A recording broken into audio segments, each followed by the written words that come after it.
Man-eaters of Kumaon, the Champawat man-eater.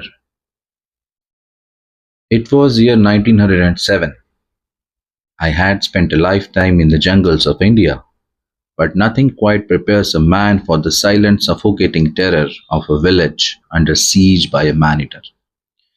The Champawat tiger wasn't just an animal. She was a ghost that had already claimed 436 lives across Nepal and Kumaon. Here is the account of how the reign of terror finally met its end. I arrived in the district of Almora at the request of the government. The villagers were paralyzed. In the area surrounding Champawat, the fields were overgrown and the roads were empty. People didn't just lock their doors at night, they stayed inside during the day, huddled together, listening for the scratch or claws on thatch. The tiger had been driven out of Nepal by the army, but she found the rugged terrain of Kumaon and the defenseless villagers much more to her liking. My first few days were spent tracking through dense scrub and steep ravines. Tracking a man-eater is fundamentally different from tracking a normal tiger. A normal tiger avoids humans. A man-eater seeks them out. You aren't the hunter, you are the bet.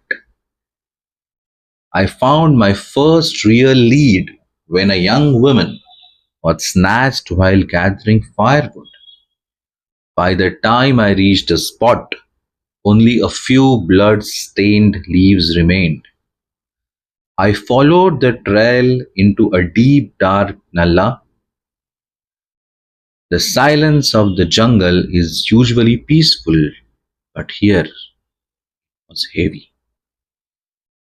It was pregnant with the scent of death.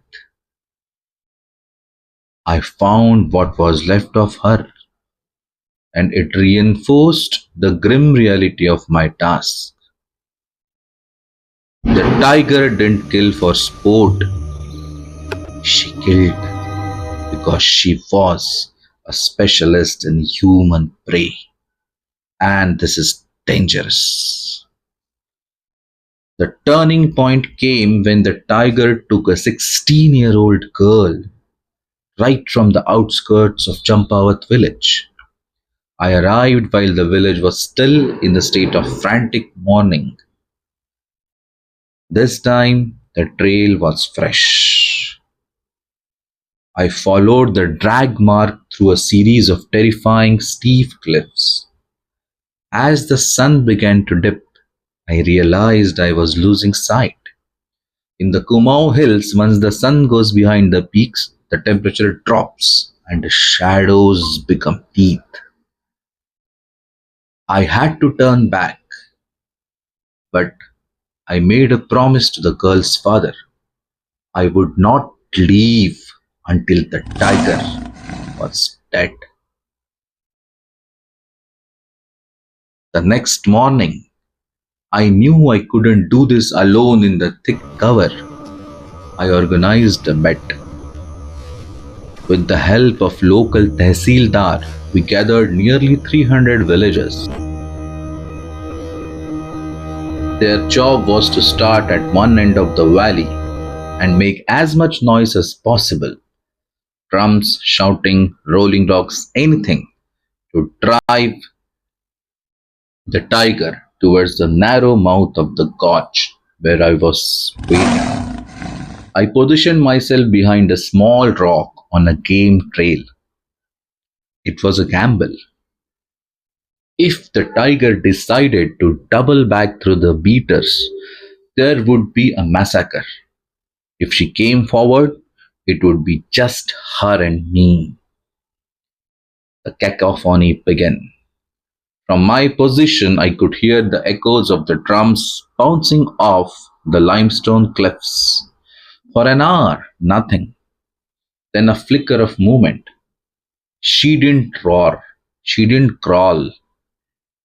She simply appeared. A lead orange shadow moving with a limp. I raised my heavy .5 modified black powder rifle. The first shot I fired, the tiger spun, hit hard in the shoulder.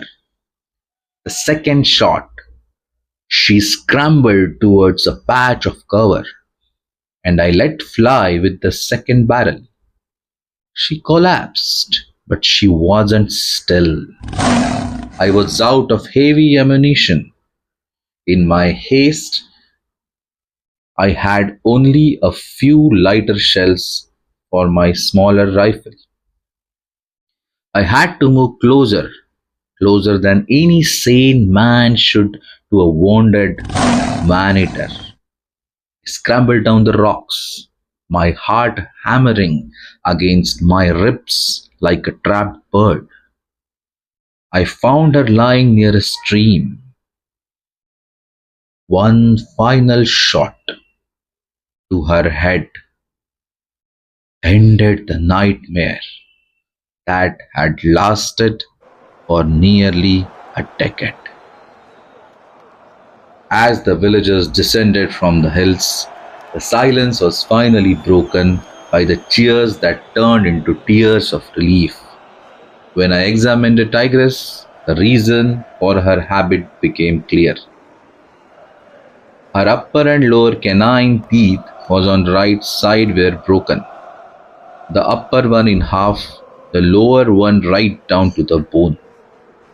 This injury, likely from an old bullet wound, had prevented her from killing her natural prey. She had turned to humans because we are the easiest thing in the jungle to catch. I left Champawat that week. The roads were full again, the fires were lit, and for the first time in years the children were playing in the sun. I walked away with my rifle over my shoulder, a little more tired, and with a deep respect for the thin line that separates the world of man from the world of wild.